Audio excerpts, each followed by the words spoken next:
ഇവിടെ ഞാൻ കാണുന്നത് ഒരു സ്ട്രോങ് കണക്ഷൻ ആണ് നിങ്ങളും ഒരു പേഴ്സന്റെ ഇടയ്ക്ക്.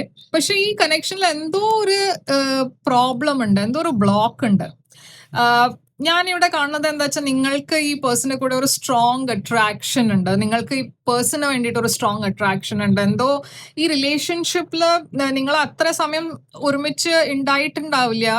ഫ്രണ്ട്സ് ആയിരിക്കാം നിങ്ങൾ. പക്ഷെ ഈ റിലേഷൻഷിപ്പിൽ എന്തോ ഒരു കണക്ഷൻ ഉണ്ട്. എന്തോ ഒരു നിങ്ങൾക്ക് മനസ്സിലാവണില്ല ഇത് എന്തുകൊണ്ടാണ് ഇങ്ങനെ നിങ്ങൾ ഫീൽ ചെയ്യണതെന്ന്. അതിന്റെ കാരണം എന്താ വെച്ചാൽ ഇതൊരു പാസ്റ്റ് ലൈഫ് കണക്ഷൻ ആണ്. അപ്പോ നിങ്ങൾ മുമ്പും പാസ്റ്റ് ലൈഫിലും മീറ്റ് ചെയ്തിട്ടുണ്ട്. അതുകൊണ്ടാണ് ഈ റിലേഷൻഷിപ്പ്, ഈ കണക്ഷൻ ഇത്രയും സ്ട്രോങ് ആയി നിങ്ങൾ ഫീൽ ചെയ്യണത്. പക്ഷെ ഇവിടെ പ്രോബ്ലം എന്താ വെച്ചാൽ ഈ പേഴ്സൺ അവര് ഈ റിലേഷൻഷിപ്പ്, ഈ കണക്ഷനിൽ ഫീലിങ്സ് ഉണ്ടായിട്ടും അതിനെ ആക്സെപ്റ്റ് ചെയ്യാൻ റെഡി അല്ല.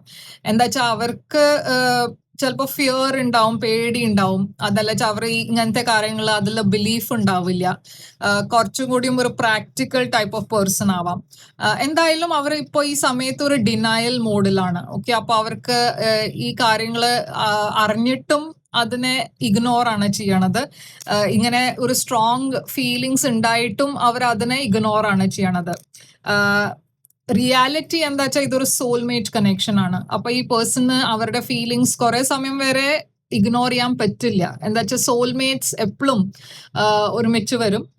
സോൾ കണക്ഷൻ ഏറ്റവും ഒരു പ്യോറസ്റ്റ് ഫോം ഓഫ് കണക്ഷൻ ആണ്. ആൻഡ് ഇത് ഒരു റൊമാൻറ്റിക് കണക്ഷൻ ആവണം എന്നില്ല, ഒരു ഫ്രണ്ട്ഷിപ്പിലും ആവാം. ഓക്കെ, അപ്പോൾ എന്തായാലും ഞാൻ കാണുന്നത് ഈ പേഴ്സൺ അവർക്ക് ഈ ഫീലിങ്സ് ഒക്കെ അവർക്ക് ആക്സെപ്റ്റ് ചെയ്യേണ്ടി വരും. എന്താ വെച്ചാൽ ഇതൊരു ഡെസ്റ്റിൻഡ് കണക്ഷൻ ആണ്, ഇതൊരു കോയിൻസിഡൻസ് അല്ല. അപ്പൊ ഇങ്ങനത്തെ ഒരു പേഴ്സൺ നിങ്ങളുടെ ലൈഫിൽ ഉണ്ടെങ്കിൽ കമന്റ്സിൽ യെസ് എന്ന് എഴുതുക, ഇല്ല സോൾമേറ്റിന് എഴുതുക. ഈ ചാനലിനെ സബ്സ്ക്രൈബ് ചെയ്യുക, വീഡിയോനെ ലൈക്ക് ചെയ്യുക. ഞാൻ തിരിച്ചു വരും വേറൊരു മെസ്സേജ് കൊണ്ടുവന്ന്. അതുവരെ ടേക്ക് കെയർ.